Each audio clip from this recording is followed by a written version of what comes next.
ஓம் சக்தி. குருவடி சரணம், திருவடி சரணம். அருள் திரு அடிகளார் அவருடைய நல்ல ஆசியாலும் மேல்மருவ தூரனை ஆதிபராசக்தியின் பேரருளாலும் மார்கழி மாதம் 10வது நாள் சக்தி திருப்பாவை பாடல் 10வது பாடல். ஓம் சக்தி.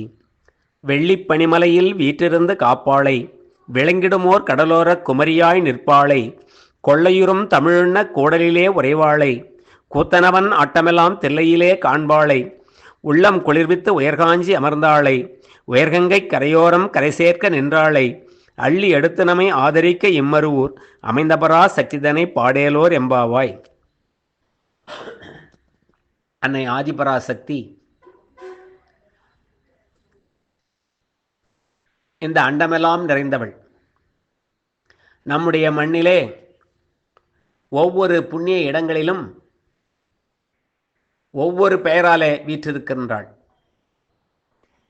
அப்படிப்பட்ட கருண தெய்வம் மேல்மருவத்தூரிலே அன்னை ஆதிபராசக்தியாய் அடுத்த அடிகளார் அவர்களாய் ஸ்தூல வடிவத்திலே இங்கே நடமாடும் தெய்வமாய் இங்கே தோன்றி அவதரித்து எல்லாருக்கும் கருணை செய்கின்ற தெய்வம்.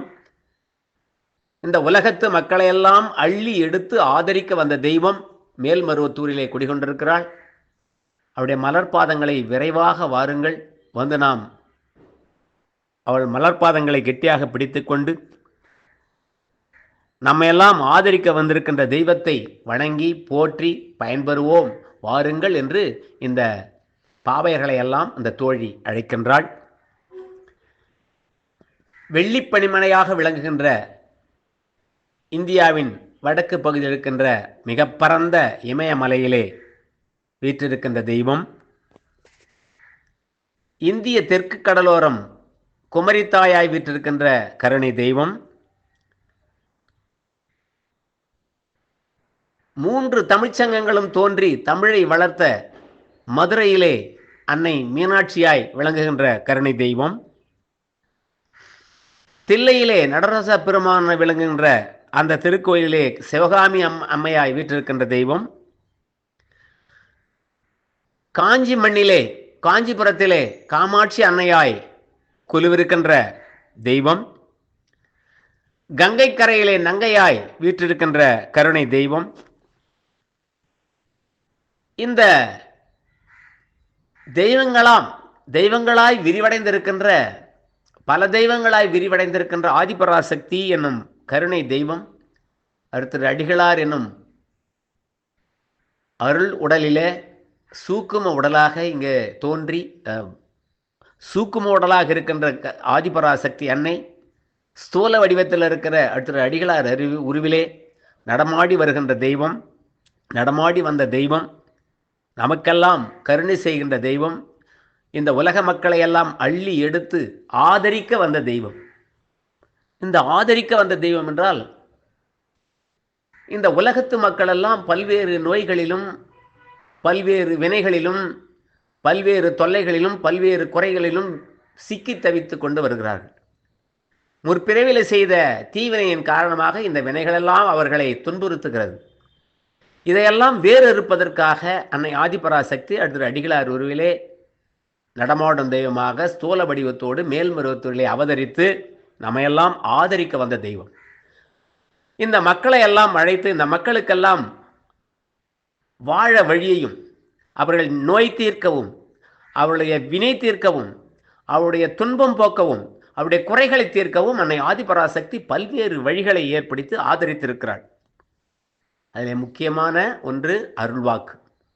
இந்த அருள்வாக்கின் மூலமாக எல்லோருடைய மனங்களையும் அறிந்து அவர்களுக்கு வாழ்விலே புதிய திருப்பத்தையும் மாற்றத்தையும் நோய் நீக்கியும் அவருடைய குறைகளை போக்கியும் அவர்களுக்கு வாழ வழி செய்தும் கருணை செய்த தெய்வம். அதன் மூலமாக கூட்டு வழிபாடு தந்த தெய்வம். கூட்டு வழிபாட்டிலே 1008 மந்திரங்களை தந்த தெய்வம். இந்த கூட்டு வழிபாடுகளை படிக்க உலகம் முழுவதும் 10,000க்கும் மேற்பட்ட ஆதிபராசக்தி வழிபாட்டு மந்திரங்களை நிறுவிய தெய்வம். வேள்விகளை கற்றுக் கொடுத்த தெய்வம். தன்னுடைய குறைகளை போக்கிக் கொள்ள மற்றொரு வழியாக சக்தி மாலை அணியும் விழாவை தந்த தெய்வம். எளிமையான மருந்தை கொடுத்து கடுமையான தீராத நோய்களை தீர்த்து வைக்கின்ற தெய்வம், தைப்பூச ஜோதி தந்த தெய்வம், அகண்ட ஜோதி தந்த தெய்வம், லட்சார்ச்சனை தந்த தெய்வம், ஒவ்வொரு பௌர்ணமியிலும் மகளிருக்காக ஏற்றம் அளிக்க அருள்ஞான ஜோதி தந்த தெய்வம், ஆடிப்பூர கஞ்சி எடுத்து வர சொன்ன தெய்வம், பாலாபிஷேகம் தன் திருக்கரங்களாலே சுயம்புக்கு மக்களையெல்லாம் செய்ய வைத்த தெய்வம், மகளிரை கருவறைக்குள் நுழைய வைத்து கருணை செய்த தெய்வம், மகளிர் மாதத்திலே 3 நாள் விளக்கு என்ற விளக்கை மாற்றி அனைத்து நாட்களிலும் என்னை வழிபடலாம் என்று சொன்ன தெய்வம், மகளிருக்கு அனைத்து ஆன்மீக பணிகளிலும் ஏற்றம் தந்த தெய்வம், மகளிருக்கு என அறநிலை அமைத்த தெய்வம், மேல்மருவத்தூர் ஆதிபராசக்தி ஆன்மீக இயக்கம் தந்த தெய்வம், உலகம் முழுவதும் சித்தர் சக்தி பீடங்களை நிறுவிய தெய்வம், தியான மண்டபம் தந்த தெய்வம், ஏழை எளிய மக்களுக்கு இலவச மருத்துவமனை தந்த தெய்வம், பில்லி சூனியம் போன்ற துன்பங்களை எல்லாம் ஓட்ட அதர்வண பத்ர காளியை தந்த தெய்வம், நவகிரக தோஷங்களை போக்க சக்தி பீடத்தை தந்த தெய்வம்.